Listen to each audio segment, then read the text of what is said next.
ವಿಧವಾಗಿ ಈ ಪರೀಕ್ಷೆ ನೆರವೇರಿಸಲು ಸಾಧ್ಯ ಆಗ್ತದೆ ಗೊತ್ತಿಲ್ಲ. ಅವರು ಎಲ್ಲ ವಿಧವಾದ ವ್ಯವಸ್ಥೆಯನ್ನು ಮಾಡಿ 2-3 ಬಾರಿ ನನ್ನಲ್ಲಿ ಕೇಳಿದ್ರು ಏನ್ ಮಾಡ್ಬೇಕು, ಯಾವ ರೀತಿಯಲ್ಲಿ ಇರ್ಬೇಕು. ನಾನು ಏನ್ ಬೇಕೋ ಅದು ಮಾಡಿ ಅವರು ಎಲ್ಲವನ್ನು ಕಾಪಾಡಿಟ್ಟು ಎಲ್ಲ ವ್ಯವಸ್ಥೆಯನ್ನು ಮಾಡಿದ್ದಾರೆ. ಎಲ್ಲಕ್ಕಿಂತ ಹೆಚ್ಚಾಗಿ ಈ ಜಾತಿಯ ಜನರನ್ನು ಆಧ್ಯಾತ್ಮಿಕತೆ ಕಡೆ ಹೆಚ್ಚಾಗಿ ಸೆಳೆಯುತ್ತ, ಎರಡನೇದಾಗಿ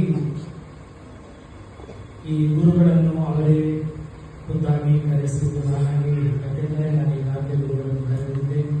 ನನ್ನ ಪರವಾಗಿ ನೀವು ಯಾರನ್ನು ಬೇಕಾದರೂ ಕರೆದಿ ಸ್ವಾಮಿ ಅಂತ ಹೇಳಿದ್ದೆ. ಅವರು ಗುರುಗಳನ್ನು ಕರೆದು ಇಲ್ಲಿ ಎಲ್ಲ ಗುರುಗಳು ತಮ್ಮ ಕೆಲಸ ಕಾರ್ಯಗಳೆಲ್ಲವನ್ನು ಬದಿಗೊತ್ತಿ ಈ ಒಂದು ಕೃತಜ್ಞತಾ ಬಲಿ ಪೂಜೆಗೆ ನಮ್ಮೊಂದಿಗೆ ಆಚರಿಸಲು ಬಂದಿದ್ದಾರೆ. ಎಲ್ಲ ಗುರುಗಳಿಗೂ ನಮ್ಮ ಅನ್ನದಾನದ ಕೃತಜ್ಞತೆಗಳು. ದೇವರು ಕೂಡ ಎಲ್ಲ ಗುರುಗಳನ್ನು ಆಶೀರ್ವದಿಸಲಿ.